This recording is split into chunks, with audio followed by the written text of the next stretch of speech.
সংস্কারের বিপক্ষে নয় বিএনপি, বললেন দলটির নেতারা। জনগণকে বিভ্রান্ত না করে দ্রুত নির্বাচনের দাবি।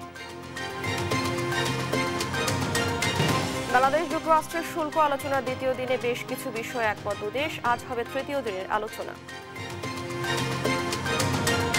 ফেনীর কিছু এলাকায় বন্যা পরিস্থিতির উন্নতি হলেও ডুবছে নতুন নতুন এলাকা। বাঁধ ভেঙে প্লাবিত একের পর এক জনপদ। আমার এখানে একটা দোকান করছিল, এটাও নিয়ে গেছে। বাসস্থান যেটা থাকার ঘর, এটাও নিয়ে গেছে। আমার মেয়ে বাড়ি থেকে জিনিসপত্র আর পূজায় পথে সবে কামড় দিছে। কাঁচামরিচের দাম বেড়ে প্রতি কেজি বিক্রি হচ্ছে ৩০০ টাকায়। বাড়তি দাম সব ধরনের সবজি। স্বস্তি নেই মাছের বাজারে। গাজা ইসরায়েলি হামলায় প্রাণ গেল আরো ৮২ ফিলিস্তিনির। ৪ মাসেরও বেশি সময় পর জ্বালানি প্রবেশ করল গাজায়। এবং অনূর্ধ্ব-২০ নারী চ্যাম্পিয়নশিপে শ্রীলঙ্কার মুখোমুখি বাংলাদেশ। ম্যাচ শুরু বিকেল ৩টায়। শিরোপা রাখতে চান আফ্রিদিরা।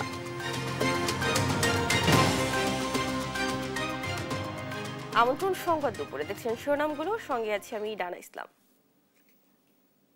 এবারে বিস্তারিত।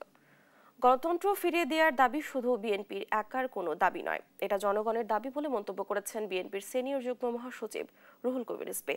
বলেন, সংস্কারের বিপক্ষে নয় বিএনপি, আর আওয়ামী লীগের আগামী ১০০ বছরেও ফিরে আসার সম্ভাবনা নেই বলে মন্তব্য করেছেন বিএনপির ভাইস চেয়ারম্যান শামসুজ্জামান দুদু। নিয়াজ মোর্শেদের প্রতিবেদন। ২০১১ সালের ৬ জুলাই সংসদ ভবনের সামনে বিএনপির কর্মসূচিতে প্রশাসনে যারা ন্যাক্কারজনক হামলা করেছিল তাদের গ্রেপ্তার ও বিচারের দাবিতে প্রতিবাদ সভা করে জাতীয়তাবাদী নবীন দল। এতে যোগ দিয়ে বিএনপি নেতারা দাবি জানান, যেসব পুলিশ কর্মকর্তারা বিএনপির নেতাকর্মীদের দমন-পীড়ন চালিয়ে ফ্যাসিস্ট সরকারকে ক্ষমতায় রাখার চেষ্টা করেছিল তাদের বিচারের। সুতরাং আমরা শান্তির পক্ষে, আমরা গণতন্ত্রের পক্ষে, আমরা বহুদলীয় মতকে সম্মান জানানোর পক্ষে। আর আওয়ামী লীগ হচ্ছে ঠিক তার উল্টো, সংসদকে অপবিত্র করার পক্ষে, বিরোধী দলকে নির্বংশ করার পক্ষে এবং ক্ষমতা টিকিয়ে রাখার জন্য গণহত্যা সহ যা খুশি তাই চালিয়ে যাওয়ার পক্ষে। সরকারকে অনুরোধ করব, যত দ্রুত সম্ভব ফেব্রুয়ারি মাসে প্রথমে হোক মাঝে হোক একটি দিন ঘোষণা করতে হবে, একটি তারিখ ঘোষণা করতে হবে। তাহলে এখন যে অস্থিরতা এবং সংকট, আমার মনে হয় অনেক অংশে সেটা কমে যাবে। সেই জন্যে আগামী দিন সকলকে ঐক্যবদ্ধ থেকে ষড়যন্ত্রকারী শক্তি পার্শ্ববর্তী দেশে বসে বসে ষড়যন্ত্রের স্বপ্ন দেখায়, যে কোনো মানুষকে ঠুস করে ঢুকে পড়ে। আওয়ামী লীগের আগামী ১০০ বছরের মধ্যে ফিরে আসার কোনো সম্ভাবনা নেই। আর রাজধানীর নয়াপল্টনে দলের কেন্দ্রীয় কার্যালয়ের সামনে বিএনপি চেয়ারপারসন বেগম খালেদা জিয়ার রোগ মুক্তি কামনায় আয়োজিত দোয়া মাহফিলে উপস্থিত হয়ে বিএনপির সিনিয়র যুগ্ম মহাসচিব রুহুল কবির রিজভী সংস্কারের নামে জনগণকে বিভ্রান্ত না করে দ্রুত নির্বাচনের দাবি জানান। দাবি হচ্ছে গণতন্ত্রের মালিকানা জনগণকে ফিরিয়ে দাও, আর সেই মালিকানার পদ্ধতি হচ্ছে গণতন্ত্র। আমরা কোনো ব্যক্তিগত, কোনো গোষ্ঠীগত দাবি করিনি। আমরা দাবি করেছি জনগণের দর্শন, সেটা গণতান্ত্রিক দর্শন, যেখানে প্রত্যেকটি ব্যক্তি দেশের একজন মালিক হিসাবে, দেশের একজন অধিকার সম্পন্ন ব্যক্তি হিসাবে গড়ে উঠতে পারে। সেটাই হচ্ছে গণতান্ত্রিক অধিকার। বলেন, যুক্তরাষ্ট্রের শুল্ক আরোপের ফলে গার্মেন্টস শিল্প ধ্বংসের মুখে পড়ছে, ফলে দেশে সেপ্টেম্বর অক্টোবরে দুর্ভিক্ষ দেখা দেওয়ার আশঙ্কা করেন তিনি। গণতান্ত্রিক অধিকারের জন্য। নিয়াজ মোর্শেদ, দেশ টিভি, ঢাকা। জুলাই পদযাত্রার অংশ হিসেবে আজ যশোরে হোটেল অরিয়নের শহীদ পরিবারের সঙ্গে সাক্ষাৎ করছেন জাতীয় নাগরিক পার্টির এনসিপি নেতারা। এ বিষয়ে আরো জানাতে সরাসরি যুক্ত হচ্ছেন সহকর্মী সালাউদ্দিন সাগর। সাগর, শহীদ পরিবারের সদস্যদের সঙ্গে দেখা করে কি বলছেন তারা?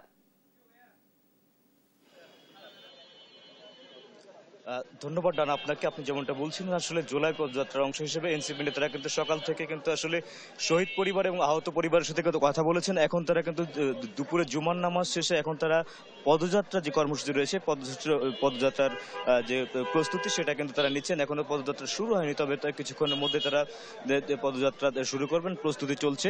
তবে জুলাই আন্দোলনের শহীদ এবং আহত পরিবারের সাথে কথা বলে যেমনটা জানতে পেরেছি, তারা আসলে জোনাই সনদ বাস্তবায়ন সহ বিভিন্ন দাবি জানিয়েছেন এবং তাদের যে চিকিৎসাজনিত যে অবহেলার কথাও কিন্তু তারা তুলে ধরেছেন।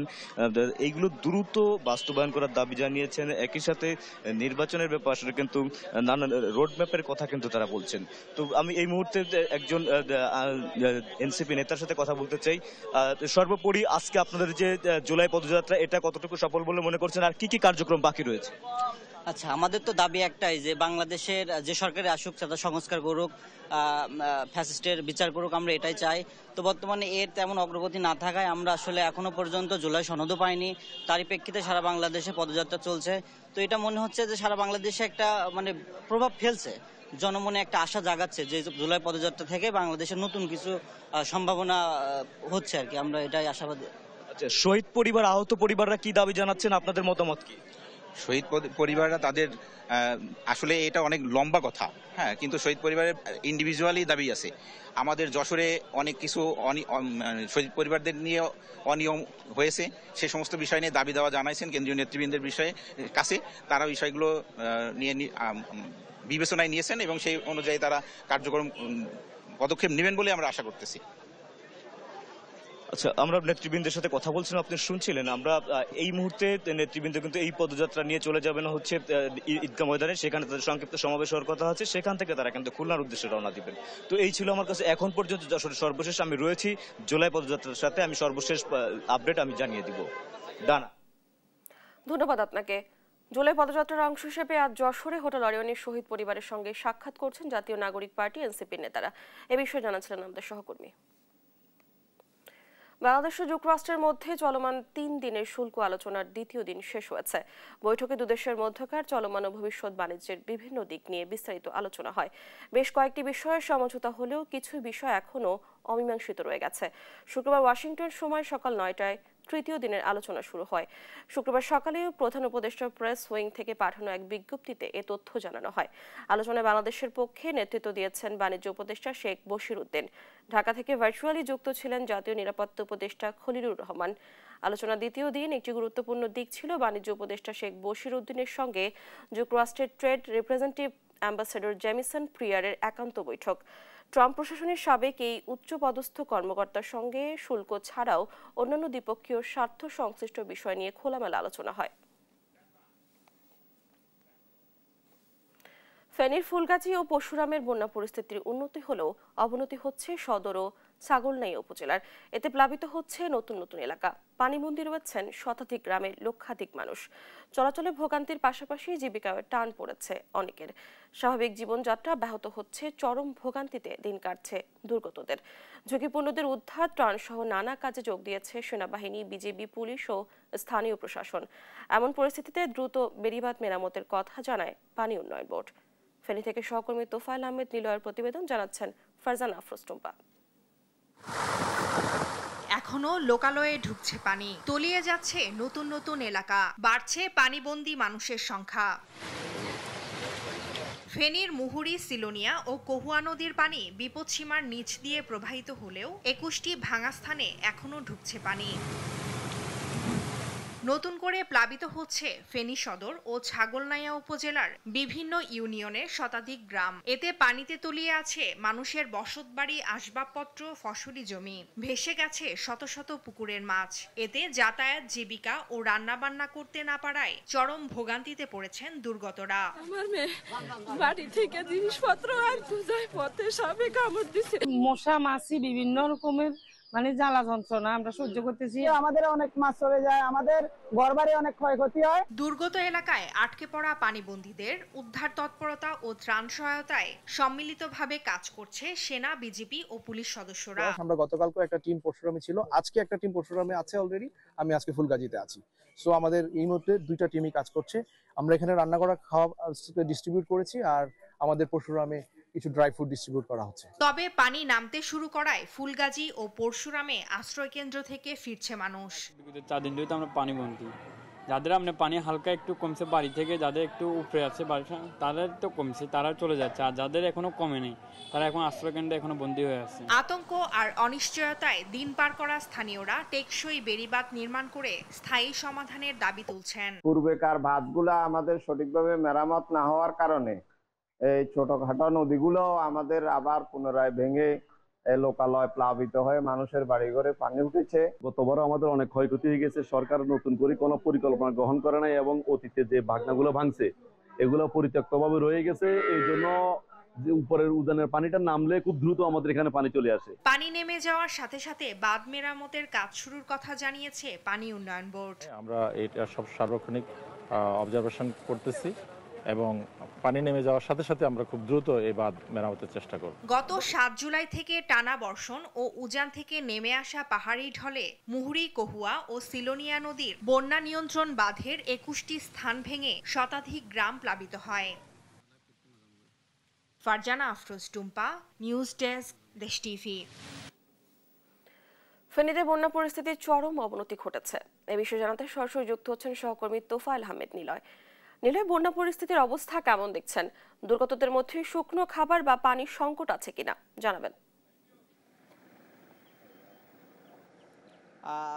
শুকনো খাবার এবং পানির সংকটের কথা যদি বলি, আমরা দেখেছি যে এখানকার স্থানীয় প্রশাসন বা বিভিন্ন প্রশাসন যেমন সেনাবাহিনী, বিজিবি, পুলিশ সহ বিভিন্ন স্বেচ্ছাসেবী সংগঠন ইতিমধ্যে মাঠে কাজ করছে।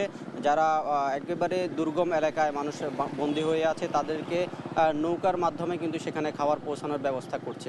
আপনাকে একটি বিষয় বলে রাখি যে এখানকার যে চিত্র সেটি আমরা দেখেছি ফুলগাজী এবং পরশুরামের চিত্র এখন অনেকটাই উন্নতির দিকে রয়েছে। আমরা দেখেছি যে পানি নামার সাথে সাথে কিন্তু ইতিমধ্যে এই ফুলগাজী পরশুরামের যে ক্ষয়ক্ষতির চিত্র সেটি কিন্তু ফুটে উঠছে। আমি এই মুহূর্তে রয়েছি ফুলগাজী থেকে পরশুরাম যাওয়ার যে সড়ক, সেই সড়কটিতে এখনও প্রায় হাঁটু পরিমাণ পানি রয়েছে। তবে এই হাঁটু পরিমাণ পানি ডিঙিয়ে কিন্তু মানুষ এখান দিয়ে যাতায়াত করছে। তবে আমরা দেখেছি যে এই পরশুরাম থেকে ফুলগাজী যাওয়ার যে সড়কটি সেটি কিন্তু ইতিমধ্যে বন্ধ রয়েছে। শুধু ফুলগাজী থেকে ফেনী পর্যন্ত যাওয়ার সড়কটি ইতিমধ্যে চালু রয়েছে বলে আমরা দেখতে পাচ্ছি।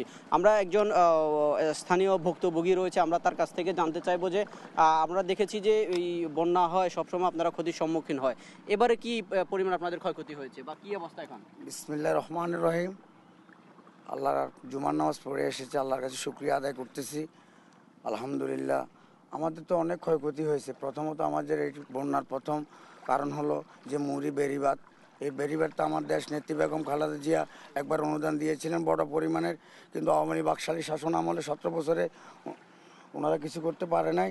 তখন আমাদের নেত্রী নির্দেশ ফেনী এক আসন যেন মানুষের কোনো অসুবিধা না হয়। রফিকুল আলম মজনুমাই মিনিটে খবর নিতেছে, উনি ত্রাণ সামগ্রী পাঠাইছে, নগদ অর্থ বিনিয়োগ করতেছে। আমাদের উপজেলা বিএনপি সজাগ আছে। আবুল হোসেন চেয়ারম্যান, গোলাপ হোসেন মজুমদার। ধন্যবাদ। আসলে একজন ব্যক্তি ভুক্তভোগী তিনি বলছিলেন যে সেখানকার যে তাদের যে ক্ষয়ক্ষতি সেটি কিন্তু অনেকটা দিন দিন বৃদ্ধি পাচ্ছে। তবে আমরা দেখেছি যে পানি নামার সাথে সাথে এখানকার কৃষকের ব্যাপক ক্ষতি হয়েছে, মৎস্যের ব্যাপক ক্ষতি হয়েছে। তবে কি পরিমাণ ক্ষতি হয়েছে সেই পরিমাণ এখনও পর্যন্ত উপজেলা প্রশাসন সেটি নিরূপণ করতে পারেনি। তবে এখানকার উপজেলা নির্বাহী কর্মকর্তারা বলছেন যে যে পরিমাণ ক্ষতি হয়েছে সেটি স্ব দপ্তরে তারা তালিকা করছে। তালিকা প্রণয়নের পরবর্তীতে আসলে সেই তথ্যগুলো জানানো যাবে বলে আমাদেরকে জানিয়েছেন। তো এই ছিল আমার কাছে বন্যা পরবর্তী সর্বশেষ তথ্য। ধন্যবাদ আপনাকে। ফেনীর বন্যা পরিস্থিতির খবর জানাচ্ছিলেন আমাদের সহকর্মী। আগামী ৩-৪ দিন ঢাকা, ময়মনসিংহ, খুলনা, বরিশাল, চট্টগ্রাম ও সিলেট বিভাগের কিছু জায়গায় এবং রংপুর ও রাজশাহী বিভাগের কিছু কিছু জায়গায় হালকা থেকে মাঝারি ধরনের বৃষ্টি হতে পারে বলে জানিয়েছেন আবহাওয়াবিদ শাহনাজ সুলতানা। তবে 14 তারিখ থেকে সারা দেশে আবার মাঝারি থেকে ভারী বৃষ্টিপাতের সম্ভাবনা রয়েছে বলেও জানান তিনি। সাবিনা মজুমদারের রিপোর্ট। লঘুচাপের কারণে ঢাকা সহ দেশের বিভিন্ন স্থানে বৃষ্টি ঝরছে, কোথাও মুষলধারে আবার কোথাও বা গুড়ি। তবে শুক্রবার বৃষ্টির পরবর্তী রোদে সবুজে প্রাণোজ্জ্বল সজীবতা প্রকৃতিতে প্রশান্তি বাড়িয়ে দিয়েছে বহুগুণ। আগামী ৩-৪ দিন ঢাকা, ময়মনসিংহ, খুলনা, বরিশাল, চট্টগ্রাম ও সিলেট বিভাগের কিছু জায়গায় এবং রংপুর ও রাজশাহী বিভাগের কয়েক জায়গায় হালকা থেকে মাঝারি ধরনের বৃষ্টি হতে পারে বলে জানিয়েছেন আবহাওয়াবিদ শাহনাজ সুলতানা। বঙ্গ সাথে সিলেট বিভাগের কিছু কিছু জায়গায় এবং রংপুর এবং ময়মনসিংহ বিভাগের 2-1 জায়গায় হালকা থেকে মাঝারি ধরনের বৃষ্টি, বজ্রসহ বৃষ্টি, সেই সাথে লাইটনিং ফ্ল্যাশের সম্ভাবনা রয়েছে। এর পাশাপাশি কোথাও কোথাও ভারী থেকে মাঝারি ধরনের ভারী বৃষ্টিপাতের সম্ভাবনা রয়েছে। তবে বৃষ্টিপাত কমে যাওয়ায় তাপমাত্রা বৃদ্ধি পাবে। তবে 14 তারিখ থেকে সারা দেশে আবারও মাঝারি থেকে ভারী বৃষ্টিপাতের সম্ভাবনা রয়েছে বলেও জানান তিনি। মৌসুমী বায়ু কম সক্রিয় থাকার কারণে এবং লঘুচাপ না থাকার কারণে বৃষ্টিপাত অ্যাক্টিভিটি কিছুটা কমে আসছে এবং এই কম থাকার প্রবণতা থাকবে আগামী 3-4 দিন। এরপর আবার বৃষ্টিপাতের অ্যাক্টিভিটি কিছুটা বাড়ার সম্ভাবনা রয়েছে। গত 24 ঘন্টায় দেশের সর্বোচ্চ বৃষ্টিপাত রেকর্ড করা হয়েছে মাদারীপুরে 132 মিলিমিটার ও ঢাকায় 126 মিলিমিটার। সাবিনা মজুমদার, দেশ টিভি, ঢাকা। সপ্তাহ ব্যবধানে রাজধানীর কাঁচা বাজারে উত্তাপ ছড়াচ্ছে কাঁচামরিচের দাম। শুক্রবার সকালে নিত্যপণ্যের বাজার ঘুরে দেখা যায় এই চিত্র। বাড়তি দাম লক্ষ্য করা গেছে সবজির বাজারে। এছাড়া মুদি পণ্য সহ অন্যান্য পণ্য রয়েছে বাড়তি দামে স্থিতিশীল। নিয়মিত বাজার মনিটরিং এর মাধ্যমে দাম নিয়ন্ত্রণে আনার দাবি ক্রেতাদের। বিস্তারিত ফাহিম ইউসুফের রিপোর্টে। রাজধানীর বাজারে আবারও নিত্যপণ্যের দামে অস্থিরতা। সবজি ও মাছের বাজারে লেগেছে বাড়তি উত্তাপ। সপ্তাহ ব্যবধানে কিছু পণ্যের দাম বাড়লেও বেশিরভাগ পণ্যই বাড়তি দামে স্থিতিশীল। সবজি বাজারে কাঁচামরিচের কেজি ৩০০ টাকা ছুঁয়েছে, যা গত সপ্তাহে ছিল ৮০ থেকে ১০০ টাকা। শসা ৮০, বেগুন ৬৫ আর গাজর ও টমেটো বিক্রি হচ্ছে ১৩০ টাকায়। বিক্রেতারা বলছেন অতিবৃষ্টি, বন্যা পরিস্থিতি সহ সরবরাহ কম থাকায় বেড়েছে দাম। গত সপ্তাহে ৮০ থেকে ১০০-১২০ ছিল, হঠাৎ করে বাড়ছে। বৃষ্টিপাতের কারণে আমদানি কম হয়েছে, দাম বাড়ছে। দাম বাড়ছে, বাড়ায় কিনছে, বাড়ায় ব্যস্ত আছে। দাম কমলে কমায় কিনবো, কমায় বেচবো। ঈদের পর থেকে চালের বাজারেও নেই স্বস্তি। মোটা চাল ৫৫ থেকে বেড়ে ৫৮ টাকা আর মিনিকেট কেজি প্রতি ৮৫ থেকে ৯০ টাকা। সব ধরনের চাল বাড়তি দামে স্থিতিশীল। মুদি পণ্যে তুলনামূলক কম পরিবর্তন। তেল, চিনি, ডাল সহ সব পণ্যের দাম রয়েছে আগের মতো। চাহিদার শীর্ষে থাকা ডিম বিক্রি হচ্ছে ১২০ টাকায়। ক্রেতারা জানান সরবরাহ কম থাকায় দাম বেশি হলেও মিলছে না পছন্দের পণ্য। বাজার মনিটরিং বাড়ালে দাম সহনীয় পর্যায়ে আসতে পারে বলে আশা ক্রেতাদের। বাজার মনিটরিং না কারণে যার যেভাবে ইচ্ছা তারা রেট ধরে আমাদেরকে সমস্যার মধ্যে ফেলছে। আর কিছু জিনিস কম আছে, আবার কিছু জিনিস বেশি আছে, এই কারণে মানুষের সমস্যা হয়। ধনেপাতাও দাম প্রচুর, আর অন্যান্য তৈরি মোটামুটি নাগারে মধ্যে আছে আর কি। বিভিন্ন মাছের যে ভ্যারাইটিস ছিল, ভ্যারাইটিস মাছগুলো কম, গতানুগতিক যে চাষের মাছগুলো বেশি দেখতে পাচ্ছি আর কি। মৌসুমী বৃষ্টিপাত ও পরিবহন জটিলতার কারণে বাজারে নিয়ন্ত্রণহীনভাবে বাড়ছে কিছু পণ্যের মূল্য।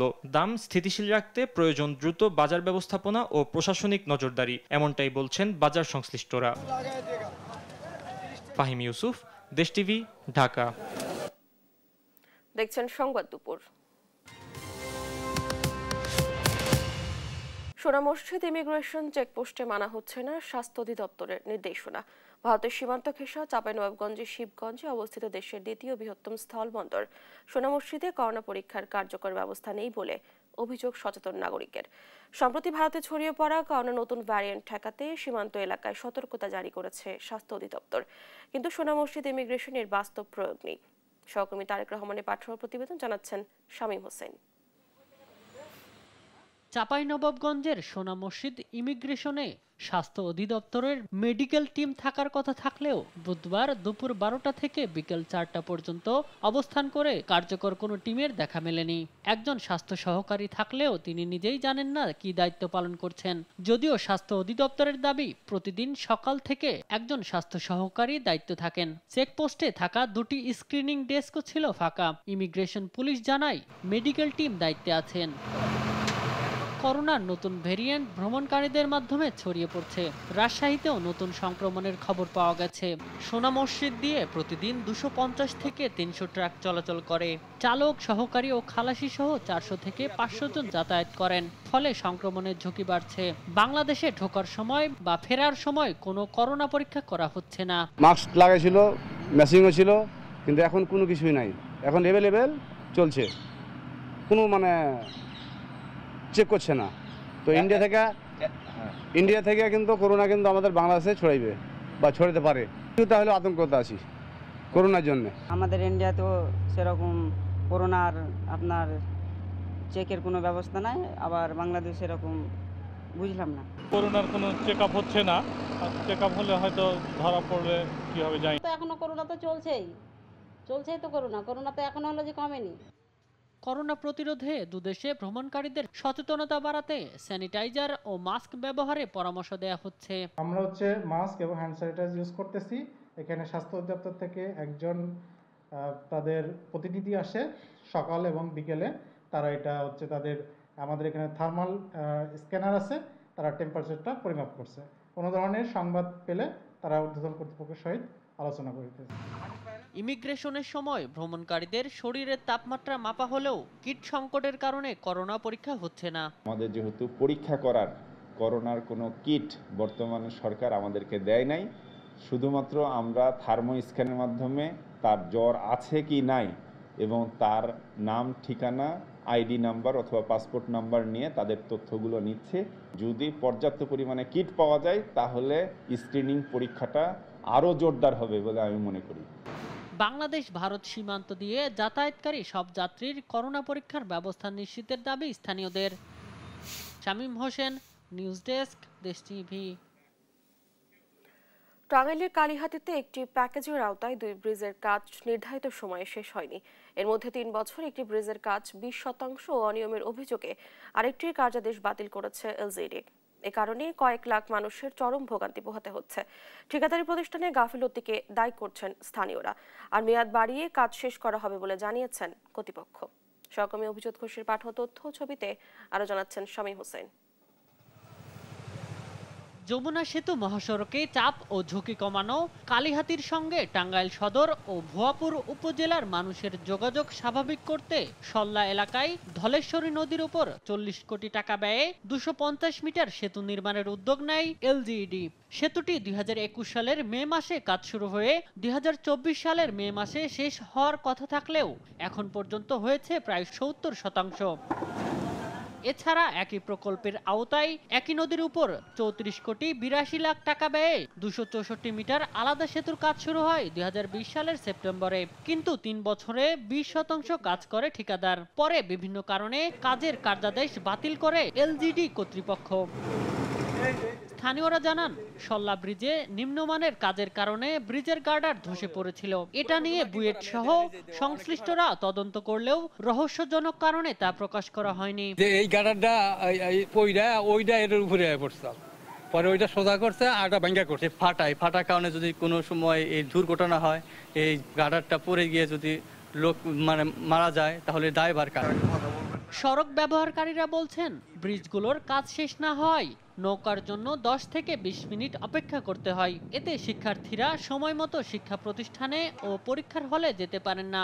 স্কুলে আসার জন্য নৌকার জন্য অপেক্ষা করতে হয়। সবসময় যাতায়াত করি, কিন্তু আমরা বাবা খুবই কষ্টে আছি। নৌকার জন্য তাও 10-20 মিনিট, 1 ঘন্টা বা অনেক লেট হয়ে যায়। মানুষের যাতায়াত একদম ভোগান্তির মধ্যে ব্রিজ না থাকাতে। ঠিকাদারি প্রতিষ্ঠান বলছে, আগামী 6 মাসের মধ্যে ব্রিজ জনসাধারণের চলাচলের উপযোগী করা হবে। আমাদের কাজটা 70% পর্যন্ত আমরা প্রায় শেষ করে ফেলছি। আশা করি আর 5-6 মাসের মধ্যে মানুষের চলাচলের উপযোগী হবে ইনশাআল্লাহ। এসব অনিয়মের বিরুদ্ধে দৃষ্টান্তমূলক ব্যবস্থা নেওয়ার দাবি সচেতন মহলের। এই ধরনের একটি গুরুত্বপূর্ণ ব্রিজ নির্মাণের ক্ষেত্রে অবহেলা কোনোভাবেই আমরা সচেতন মানুষ হিসেবে প্রত্যাশা করি না। ব্রিজের নিম্নমানের কাজের অভিযোগ অস্বীকার করে ঊর্ধ্বতন কর্তৃপক্ষের অজুহাত দিলেন এই কর্মকর্তা। না, এখানে কোনো নিম্নমানের কাজ হয়নি। আমরা আসলে ল্যাব টেস্ট এবং সকল প্রক্রিয়া অনুসরণ করব, কাজটি করেছি। জনদুর্ভোগ লাঘবে দ্রুত 2টি ব্রিজের কাজ শেষ দেখতে চান স্থানীয়রা। শামীম হোসেন, নিউজ ডেস্ক, দেশ টিভি। চাঁদপুরের শাহরাস্তি উপজেলার সাহেব বাজারে অগ্নিকাণ্ড ঘটেছে। ফায়ার সার্ভিস ও স্থানীয়দের চেষ্টায় আগুন নিয়ন্ত্রণে। শুক্রবার ভোর 4টার দিকে এই দুর্ঘটনা ঘটে। স্থানীয়রা জানায়, ভোরে সুজনের কাপড়ের দোকানে আগুনের সূত্রপাত হয়।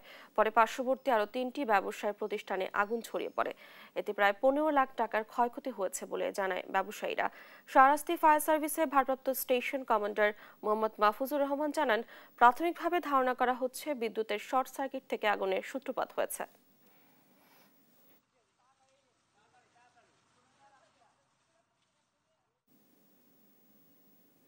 দেখছেন সংবাদ দুপুর। ফেনীতে বন্যা পরিস্থিতি চরম অবনতি ঘটেছে। এ নিয়ে জানাতে সরাসরি যুক্ত হচ্ছেন সহকর্মী আলিমুজ্জামান সাফওয়ান। সাফওয়ান, বন্যা পরিস্থিতির অবস্থা কেমন দেখছেন? দুর্গতদের মধ্যে শুকনা খাবার বা পানির সংকট রয়েছে কিনা জানাবেন। ডানা, এই মুহূর্তে আমি রয়েছি ফেনীর ছাগলনাইয়া উপজেলায় এবং সকাল থেকে জানাচ্ছিলাম ফুলগাজী এবং পশুরামের খবর, এবং সেখানে কিন্তু বন্যা পরিস্থিতি অনেকটাই বিগত 3 দিনের চেয়ে উন্নতি হয়েছে। পানি কিন্তু এখন নিম্নাঞ্চলের দিকে নেমে যাচ্ছে। ওখানে যারা পানিবন্দী অবস্থায় ছিলেন তাদের অবস্থাও উন্নতি হয়েছে। অনেককে দেখতে পেয়েছি আমরা যে আশ্রয় কেন্দ্র থেকে তারা তাদের নিজের বসত ভিটায় তারা ফিরেছে। তবে এখন পর্যন্ত যারা সমস্যায় রয়েছে তারা হচ্ছে যেই পয়েন্টগুলোতে আসলে ভাঙনের সৃষ্টি হয়েছিল সেসব এলাকার মানুষ কিন্তু এখনো আসলে পানি থেকে মুক্তি পায়নি। তাদের বাড়িঘর সহ যাবতীয় যা ছিল সবকিছু কিন্তু পানিতে ভেসে গেছে এবং ফসলি জমি থেকে শুরু করে অন্যান্য যে জিনিসপত্র সবকিছুই কিন্তু ক্ষতি আসলে হয়েছে তাদের ভাঙনের মুখে যারা পড়েছে। তা এখন আমরা ছাগলনাইয়া রয়েছি এবং আমার পেছনে দেখতে পাচ্ছেন যে এখানেও কিন্তু মূল যে সড়ক রয়েছে যেটি ফেনী সদরের সাথে যুক্ত হয় সেই জায়গায় গতকাল আমরা দেখতে পেয়েছি যে অনেক পানি ছিল, তবে আজকে সেখান থেকে পানি অনেকটাই কমে গিয়েছে, নেমে গিয়েছে। কিন্তু সড়কের দুধারে যে কৃষি জমি এবং মানুষের যে বসত ভিটা রয়েছে সেইগুলো কিন্তু এখনো পানিতে তলিয়ে আছে। আমি যদি আপনাদেরকে দেখাতে চাই যে এখানে আমার পেছনে এই কয়েকটি গ্রাম রয়েছে, এই গ্রামের বেশ কয়েকটি বাসা কিন্তু পানির নিচে এখনো, এবং এখানে রাস্তাঘাট সব কিন্তু এখনো পানিতে তলিয়ে আছে। তবে যদি সেটি গত 3 দিনের তুলনায় বলি অনেকটাই কিন্তু কমেছে পানি। আসলে হয়তো যদি আজকে সারাদিনই ফেনীতে কিন্তু বৃষ্টিপাতের দেখা মেলেনি, সকাল থেকেই কিন্তু প্রচণ্ড রোদ ছিল এবং কোনো উপজেলাতেই আমরা বৃষ্টিপাতের খবর পাইনি। তো এই ধারা যদি অব্যাহত থাকে, যদি আগামী কয়েকদিনে বৃষ্টিপাতের দেখা না মিলে, তাহলে হয়তো এই ছাগলনাইয়া উপজেলা থেকেও কিন্তু পানি আস্তে আস্তে নিম্নাঞ্চলের দিকে আসলে ধাবিত হবে এবং ফেনীর বন্যার যে পরিস্থিতি সেটা কিন্তু উন্নতির দিকে যাবে বলে আমরা মনে করছি। তবে সব মিলিয়ে গত 3 দিনের তুলনায় আজকে কিন্তু অনেকটাই পানি কম এবং ধীরে ধীরে সেই পানি কিন্তু কমে আসছে ডানা। তো এই মুহূর্তে ছাগলনাইয়া উপজেলায় আমি রয়েছি। তো মূল সড়ক ছাড়া অন্যান্য পাশে কিন্তু পানি রয়েছে, তবে সেগুলো কিন্তু আস্তে আস্তে কমে যাচ্ছে। তো আমার কাছে ছাগলনাইয়া উপজেলা থেকে এই ছিল সর্বশেষ খবর। ডানা। সাফওয়ান, ধন্যবাদ আপনাকে। ফেনীর বন্যা পরিস্থিতির খবর জানাচ্ছিলেন আমাদের সহকর্মী। এবার আন্তর্জাতিক প্রসঙ্গ। কিছুদিনের মধ্যেই হামাসের সঙ্গে যুদ্ধবিরতিতে পৌঁছানোর কথা জানিয়েছেন ইসরায়েলি প্রধানমন্ত্রী বেনিয়ামিন নেতানিয়াহু। এর মাঝেই গাজায় আগ্রাসন আরও তীব্র করেছে ইসরায়েল। প্রাণ হারিয়েছে 82 ফিলিস্তিনি। এদিকে গাজার খান ইউনিসে একটি আবাসিক ভবন বোমা দিয়ে ধসিয়ে দেওয়ার সময় প্রাণ হারান এক ইসরায়েলি সেনা। এর মধ্যে গাজায় 4 মাসেরও বেশি সময় পর প্রথমবারের মতো জ্বালানি প্রবেশ করেছে বলে জানিয়েছেন জাতিসংঘ মহাসচিব মুখপাত্র। বিস্তারিত আরবিদ আফসার রিপোর্টার। বিস্ফোরণের জায়গা থেকে দূরে থাকলেও ভয়াবহ শব্দ বুক কাঁপিয়ে তোলে। গাজার উত্তরাঞ্চলে বৃহস্পতিবার দফায় দফায় বিমান হামলা চালায় ইসরায়েলি প্রতিরক্ষা বাহিনী IDF। আকাশে উঠতে থাকে বিশাল ধোঁয়ার কুণ্ডলী। যুদ্ধবিরতির আলোচনার মাঝেই গাজায় রোজ ঝরছে ফিলিস্তিনিদের রক্ত। এদিকে ফিলিস্তিনিদের প্রাণ নিতে গিয়ে নিজের গায়ে আঘাত করেছে ইসরায়েল। গাজার খান ইউনিসে একটি আবাসিক ভবন বোমা দিয়ে ধসিয়ে দেওয়ার সময় প্রাণ হারান এক ইসরায়েলি সেনা। তথ্যটি নিশ্চিত করেছে ভূখণ্ডটির সামরিক বাহিনী। বলছে ক্যাপ্টেন রে ব্রায়ান গোলানি ব্রিগেডসের রিকনিসেন্স ইউনিটের সেনা ছিল। এদিকে কিছুদিনের মধ্যেই হামাসের সঙ্গে যুদ্ধবিরতিতে পৌঁছানোর কথা জানিয়েছেন ইসরায়েলি প্রধানমন্ত্রী বেনিয়ামিন নেতানিয়াহু। যুক্তরাষ্ট্রের নিউম্যাক্স নামে একটি সংবাদ মাধ্যমের সাক্ষাৎকারে তিনি বলেন, হামাসের সঙ্গে 60 দিনের যুদ্ধবিরতিতে যাওয়ার সম্ভাবনা দেখছেন, যার মাঝে সব ইসরায়েলি জিম্মি মুক্তির উপর জোর দেওয়া হবে। এর মধ্যে হামাস আত্মসমর্পণ করলে যুদ্ধ শেষ হবে বলেও জানান তিনি। এদিকে গাজায় 4 মাসেরও বেশি সময় পর প্রথমবারের মতো জ্বালানি প্রবেশ করেছে বলে জানিয়েছে জাতিসংঘ মহাসচিবের মুখপাত্র Stephane Dujarric. Yesterday a UN team managed to bring in about 75,000 liters of fuel from Israel. Israel থেকে গাজায় আমরা 75,000 লিটার তেল সরবরাহে সক্ষম হয়েছি। প্রতিদিন উপত্যকায় লক্ষ লক্ষ লিটারের তেল প্রয়োজন। সেখানে খুব দ্রুত জ্বালানি ফুরিয়ে যাওয়ার জন্য সবার, বিশেষ করে শিশুদের জীবন হুমকির মুখে রয়েছে। অন্যদিকে ফিলিস্তিনকে রাষ্ট্র হিসেবে স্বীকৃতি দিতে যুক্তরাজ্যকে আহ্বান জানিয়েছেন ফ্রান্সের প্রেসিডেন্ট এমানুয়েল ম্যাক্রো। এর মাধ্যমেই গাজায় শান্তি প্রতিষ্ঠা হবে বলে বিশ্বাসী ফরাসি প্রেসিডেন্ট। আবার গাজা পুনর্গঠনে আন্তর্জাতিক মহলে আহ্বান জানিয়েছে চীন ও মিশর। একই সঙ্গে গাজা ইসরায়েল যুদ্ধবিরতি কার্যকরের জন্য প্রয়োজনীয় পদক্ষেপ বাস্তবায়নে জোর দিয়েছে দুদেশ। আরবিল আফসার, নিউজ ডেস্ক, দেশ টিভি। পাকিস্তানের বালুচিস্তানে 9 জন বাস যাত্রীকে অপহরণের পর গুলি করে হত্যা করেছে বন্দুকধারীরা। শুক্রবার প্রাদেশিক কর্মকর্তারা এই তথ্যটি নিশ্চিত করেছেন। বালুচিস্তানের উত্তরাঞ্চলের ঝোপ শহরের কাছে ঘটনাটি ঘটেছে। স্থানীয় কর্মকর্তারা জানান, কোয়েটা থেকে লাহোরগামী একটি বাসকে সশস্ত্র হামলাকারীরা থামানোর পর নির্দিষ্ট 9 জন যাত্রীকে অপহরণ করে। পরে নির্জন স্থানে নিয়ে তাদের উপর নির্বিচারে গুলি চালায় বন্দুকধারীরা। বেলুচিস্তানের মুখ্যমন্ত্রী সরফরাজ বুগতি এই নৃশংস হামলাকে সন্ত্রাসী কার্যক্রম বলে অভিহিত করেছেন। ফিতনায় হিন্দুস্তান জঙ্গি গোষ্ঠীর উপর দায় চাপিয়েছেন। একই সঙ্গে 9 জন পাকিস্তানিকে নির্দিষ্টভাবে ধরে হত্যার জন্য পূর্ণ শক্তি দিয়ে সন্ত্রাসীদের মোকাবেলা করার আহ্বান জানিয়েছেন পাকিস্তানের প্রধানমন্ত্রী শাহবাজ শরীফ। দেখছেন সংবাদ দুপুর।